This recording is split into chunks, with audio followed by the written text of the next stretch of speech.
Il est 13 h à Kinshasa, Madame, Messieurs, bienvenue dans ces bulletins d'information.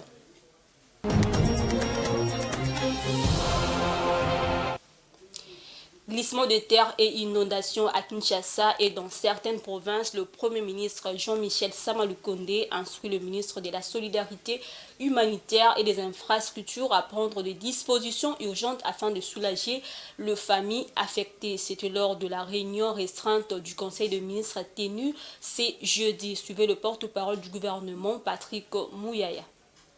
Le Premier ministre et chef du gouvernement a présidé ce jeudi 28 décembre 2023 la 5e réunion restreinte du gouvernement à la salle de réunion du bureau du Premier ministre à la primature.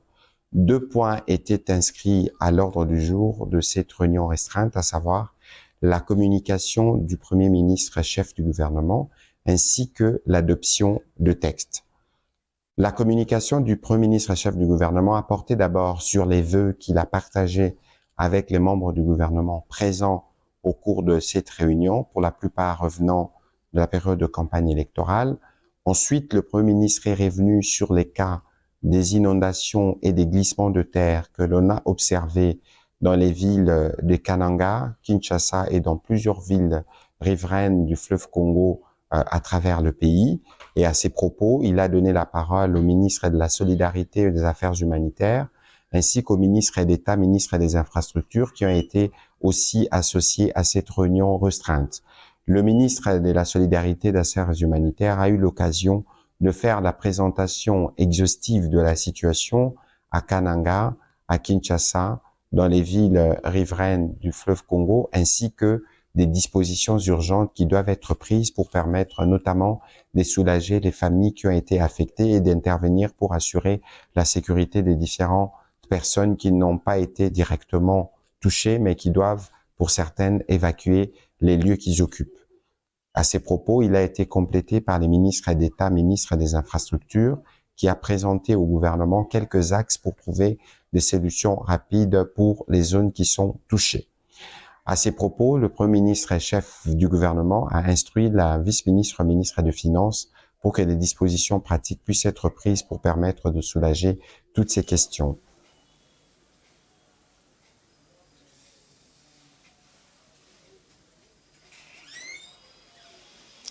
Autre chose, la mission d'observation électorale SENCO-ECC a rendu public un rapport préliminaire sur le déroulement des opérations de vote du 20 décembre dernier. C'est jeudi 28 décembre. La MOE SENCO-ECC a relevé qu'un candidat s'est largement démarqué des autres, mais là aussi insisté sur de nombreux cas d'irrégularité susceptibles d'affecter l'intégrité des résultats des différents scrutins en certains endroits. Je vous propose de suivre le secrétaire général de la SENCO, Monseigneur Donatien Cholet, dans cet extrait. Grâce au dispositif de comptage parallèle de voix qu'elle a mis en place, constate qu'un candidat s'est largement démarqué des autres avec plus de la moitié des suffrages à lui seul.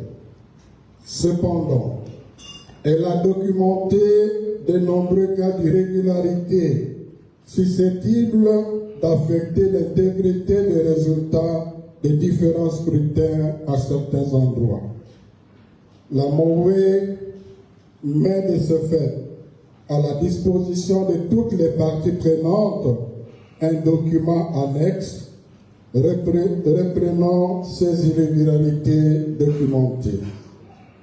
Au regard de ce qui précède, la MOE SENCO-ECC invite la Commission électorale nationale indépendante CENI, la Cour constitutionnelle ainsi que d'autres cours et tribunaux habilités à tirer en toute responsabilité toutes les conséquences qui s'imposent en fonction de l'incidence sur la base des calculs des résultats pour les scrutins concernés avant de proclamer respectivement les résultats provisoires et définitifs des différents scrutins.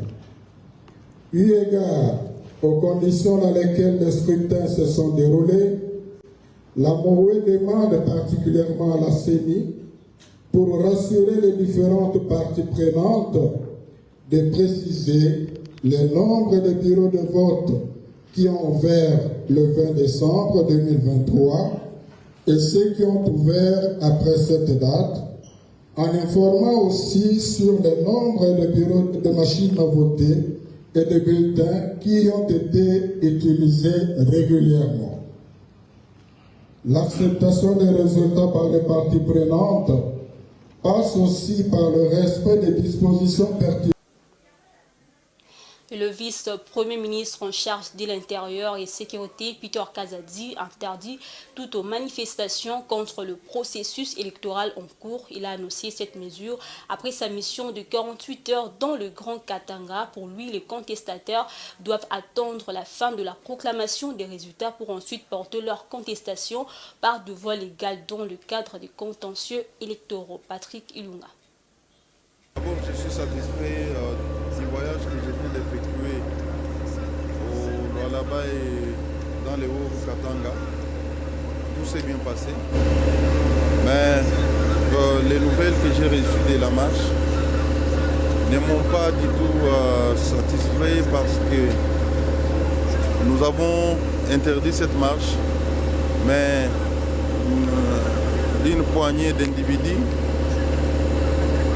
s'est permis de défier l'autorité de l'État. Je salue la manière dont la police les a encadrés en dépit de quelques bévues rencontrées que nous allons ne pas laisser impunis. Ici, je profite de votre micro pour demander à la population congolaise de rester calme pendant cette période historique de notre pays, où nous allons devoir connaître les noms de nos nouveaux dirigeants d'ici le 31 décembre, tel que prévu par la CENI.